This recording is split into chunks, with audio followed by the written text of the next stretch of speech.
আমাদের এদিকে খুব ঠান্ডা, আমরা সরকার থেকে কোনো কিছুই পাই না। বাংলাদেশের উত্তরের জেলা লালমনিরহাট, আর এই জেলা ভারতের হিমালয় পর্বত সংলগ্ন হওয়ায় অন্য অন্য জেলার থেকে বরাবরই শীত প্রকোপ যেন বেশিই থাকে।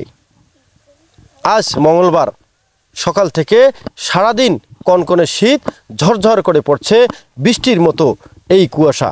এই কুয়াশায় সর্বোচ্চ কষ্টে রয়েছেন হাতীবান্ধা উপজেলার বর্ডার এলাকার মানুষজন।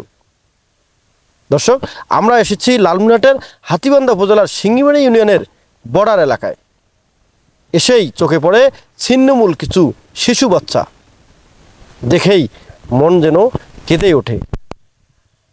মনে হচ্ছে এমন অসহায়ত্ব জীবন আর কোথাও নেই। আমরা কথা বলবো কয়েকটি শিশু বাচ্চার সঙ্গে, তারা আমাদের সঙ্গে এসে হেসে খেলেই কথা বলছে, তবে তাদের পরনের পোশাক দেখেই মনে হচ্ছে তারা কতটা অসহায়। আমরা কথা বলবো। তোমার নাম কি? ইমরান। তোমার বাড়ি কোথায়? ওদিকে। তোমার এই জুতা নাই? নাই। তোমার বাবা কি করে? তোমার বাবা কি করে? রংপুরের ভাটা যায়। ভাটায় কাজ করে? ও, তোমাকে ঠান্ডা লাগে না? লাগে?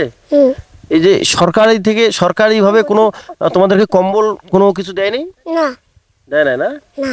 আমাদের সঙ্গে আর তিনটি বাচ্চা আছে, ছোট মেয়ে।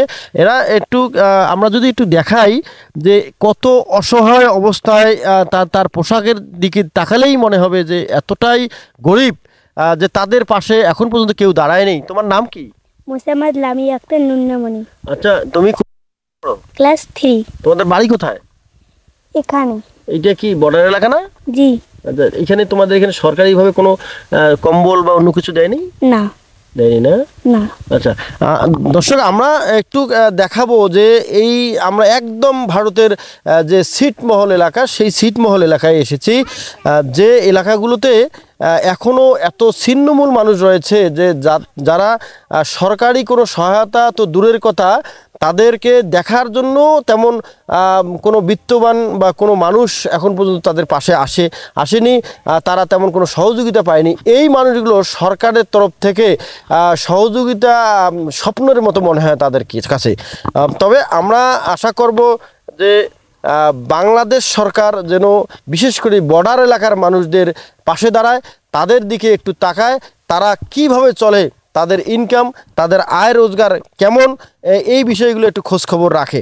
আমরা যদি বলি যে শীতকাল আসলেই বিশেষ করে উত্তরের জেলা লালমনিরহাট, এই জেলাগুলোতে লালমনিরহাট সহ পার্শ্ববর্তী কয়েকটি জেলা রয়েছে, যে জেলাগুলোতেও প্রতিনিয়তই শীত থাকে 10 থেকে 12 ডিগ্রি সেলসিয়াসের মধ্যেই, যা প্রতিদিন সকাল থেকে রাত পর্যন্ত এমন অবস্থা, সূর্য যেন দেখা যায় না 1 সেকেন্ডের জন্য। যারা এই কনকনে শীতকেও শীত মনে করেন না, যারা বিলাসবহুল জীবনযাপন করেন, ঘরে রয়েছে রুম হিটার, তাদের জন্য এই ভিডিও। একবার দেখে যান লালমনিরহাটের হাতীবান্ধা উপজেলার সিঙ্গিমারি এলাকার সীমান্তবর্তী ছিন্নমূল মানুষগুলো কিভাবে জীবনযাপন করছেন, তা এই শিশুদেরকে দেখলেই বোঝা যায়। এখন পর্যন্ত তাদের কাছে আসেনি সরকারি কোনো বরাদ্দ, সরকারি কোনো কম্বল, বিত্তবানদেরও কোনো সহায়তা। আমাদের এদিকে খুব ঠান্ডা, আমরা সরকার থেকে কোনো কিছুই পাই না। চেয়ারম্যান মেম্বার আসে না কেউ, না। এই বাচ্চা মাত্র 4 বছর বয়স, এই শিশুটির গায়ে নেই তেমন কোনো পোশাক। বাজারের হকার মার্কেট থেকে কিনে এনেছে তার বাবা ছোট্ট একটি সোয়েটার, পায়ে নেই কোনো জুতা, পরনে নেই কোনো টাইস বা দামি কোনো প্যান্ট। এদের পাশে দাঁড়ান, জনসেবায় এগিয়ে আসুন। শুধু ভোট নয়, রাজনীতি নয়, মানুষের সেবাই যেন বড় ধর্ম হয়।